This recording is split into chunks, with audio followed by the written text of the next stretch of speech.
The year is 2025. The world watches as the once unthinkable unfolds. Donald Trump, the architect of the most aggressive tariff regime in recent American history, has publicly admitted defeat. His trade war, waged on multiple fronts, has failed to deliver on its central promises. Instead, it has left a trail of economic casualties and political fallout.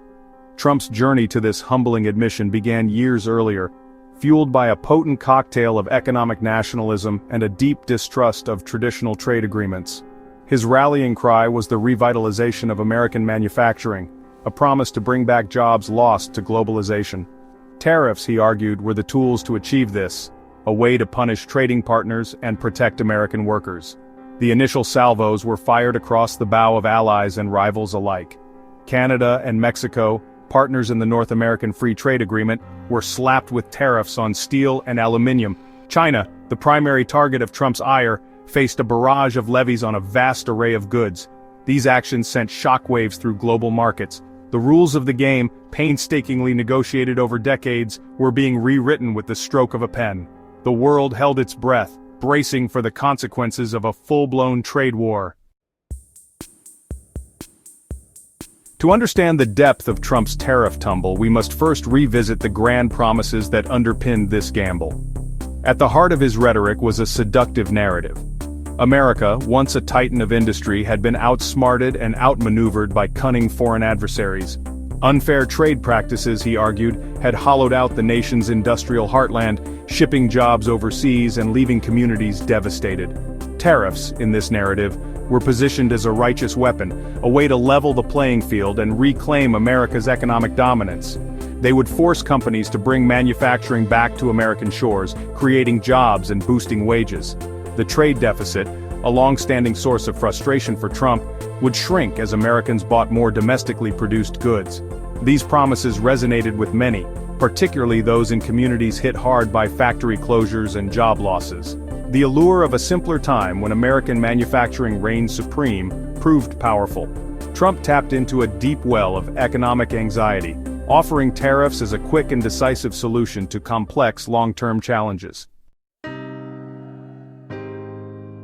The reality of Trump's tariffs, however, proved to be a far cry from the rosy picture painted by his administration. Instead of ushering in an era of American prosperity, they unleashed a wave of economic pain that rippled through the lives of ordinary Americans. The most immediate and visible impact was felt in the wallets of consumers. Tariffs, in their simplest form, are taxes on imported goods.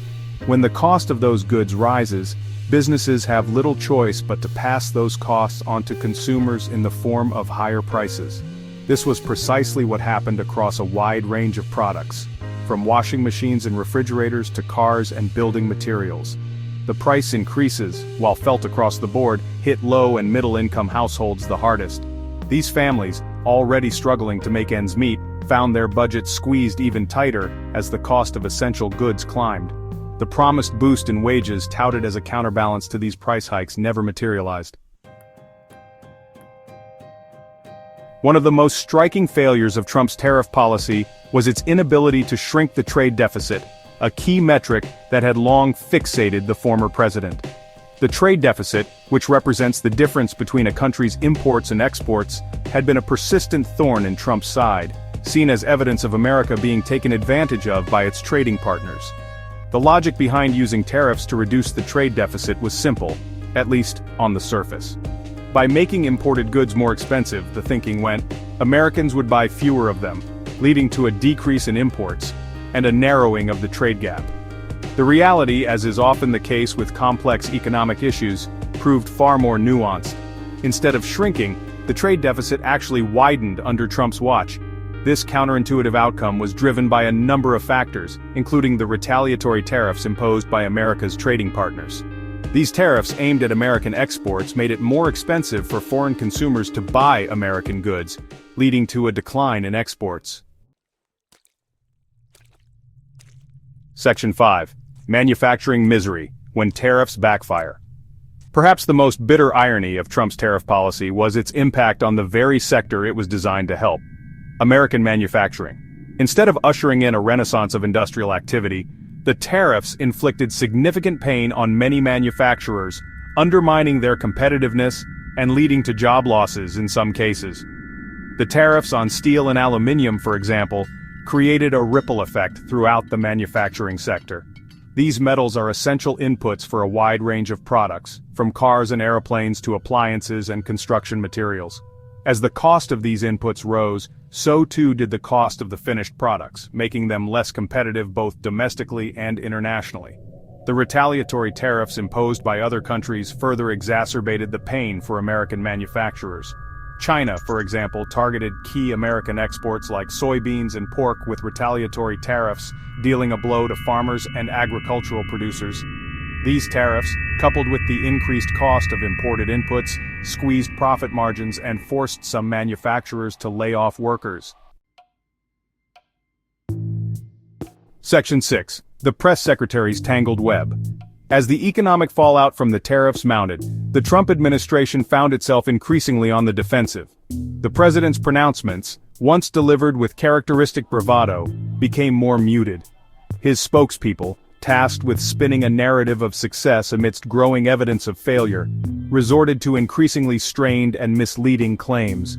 The press secretary, a familiar face known for her unwavering loyalty to the president, became a lightning rod for criticism. Her attempts to defend the tariffs, often contradicted by readily available economic data, were met with skepticism and ridicule. Accusations of dishonesty and obfuscation became commonplace. In one particularly memorable press briefing, the press secretary claimed that the tariffs were a tremendous success, citing dubious statistics about economic growth and job creation. Her claims, however, were swiftly debunked by economists and fact-checkers, who pointed to the overwhelming evidence that the tariffs were having a negative impact on the economy. Section 7. The Backlash Begins, a House Divided. The economic pain inflicted by the tariffs did not occur in a vacuum. As the costs to consumers and businesses mounted, so too did the political pressure on the Trump administration. Lawmakers from both sides of the aisle, many of whom had initially been reluctant to criticize the president's trade policies, began to voice their concerns. The backlash was particularly fierce from Republicans representing agricultural districts. These lawmakers, long stalwart supporters of the president, found themselves caught in the crossfire as China targeted agricultural exports with retaliatory tariffs. With their constituents facing financial ruin, these Republicans broke ranks, publicly criticizing the tariffs and urging the president to change course. The growing chorus of criticism was not limited to the halls of Congress.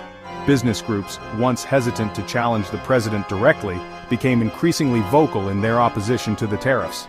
The Chamber of Commerce, a powerful lobbying group representing American businesses, issued a scathing report detailing the economic damage caused by the tariffs, calling them a self-inflicted wound on the American economy. Section 8. Picking up the pieces, a future without tariffs. Trump's admission of defeat on tariffs marked a turning point in American trade policy. The question now is, what comes next? The Biden administration, which inherited the wreckage of the trade war, has pledged to pursue a more multilateral approach to trade, emphasizing diplomacy and cooperation over confrontation. Unwinding the tariffs, however, is a complex and delicate task. The Biden administration must balance the demands of domestic industries that benefited from the tariffs with the need to repair relationships with key trading partners. The removal of tariffs, if not handled carefully, could lead to a surge in imports that could harm certain sectors of the American economy. One potential path forward is a phased approach to tariff removal, coupled with targeted assistance for industries and workers that may be negatively impacted by the transition. The Biden administration could also seek to negotiate new trade agreements that address some of the underlying issues that led to the trade war, such as intellectual property theft and forced technology transfer. Section 9. Lessons learned, the high cost of protectionism. The Trump era, for all its tumult and division, offers a valuable lesson in the perils of protectionism. The tariffs, far from delivering on their promises of economic revitalization, inflicted significant pain on American consumers, businesses, and the broader economy. The trade war, waged on multiple fronts, undermined global trade and eroded America's standing in the world. The allure of protectionism, though, is not easily extinguished. It feeds on a deep-seated fear of economic vulnerability, a sense that the forces of globalization are beyond our control. It offers the false promise of simple solutions to complex challenges. The Trump years stand as a stark reminder that the path to prosperity lies not in retreating from the world, but in engaging with it in a way that benefits all.